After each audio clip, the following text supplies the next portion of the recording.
The Phantom Tollbooth by Norton Juster. Illustrated by Jules Pfeiffer. To Andy and Kenny, who waited so patiently. Chapter 1. Milo. There was once a boy named Milo who didn't know what to do with himself. Not just sometimes, but always. When he was in school, he longed to be out, and when he was out, he longed to be in.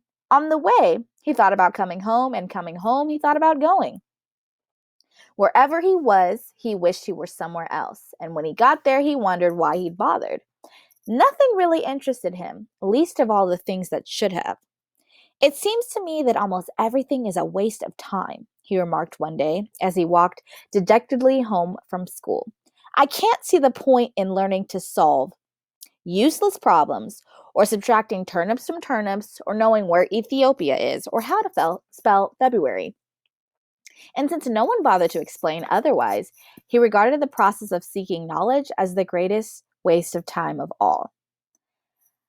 As he and his unhappy thoughts hurried along, for while he was never anxious to be where he was going, he liked to get there as quickly as possible, it seemed a great wonder that the world, which was so large, could sometimes feel so small and empty.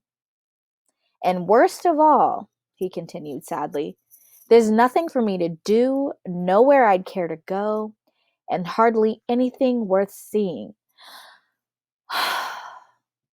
He punctuated this last thought with such a deep sigh that a house sparrow singing nearby stopped and rushed home to be with his family.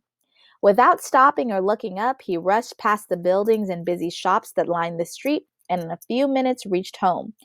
Dashed through the lobby, hopped into the elevator, 2, 3, 4, 5, 6, 7, 8, and off again. Opened the apartment door, rushed into his room, flopped dejectedly into a chair, and grumbled softly, "Another long afternoon." He looked glumly at all the things he owned, the books that were too much trouble to read, the tools he'd never learned to use, the small electric automobile he hadn't driven in months, or was it years, and the hundreds of other games and toys and bats and balls and bits and pieces scattered around him. And then, to one side of the room, just next to the phonograph, he noticed something he had certainly never seen before. Who could possibly have left such an enormous package, and such a strange one? For while it was not quite square, it was definitely not round, and for its size, it was larger than almost any other big package of smaller dimension that he'd ever seen.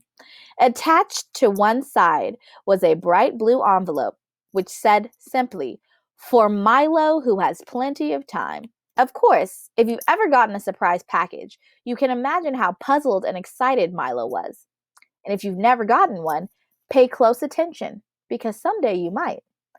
"I don't think it's my birthday," he puzzled, "and Christmas must be months away, and I haven't been outstandingly good, or even good at all." He had to admit this even to himself. "Most probably, I won't like it anyway, but since I don't know where it came from, I can't possibly send it back." He thought about it for quite a while, and then opened the envelope, but just to be polite. "One genuine turnpike toll booth," it stated. And then it went on. "Easily assembled at home and for use by those who have never traveled in lands beyond." "Beyond what?"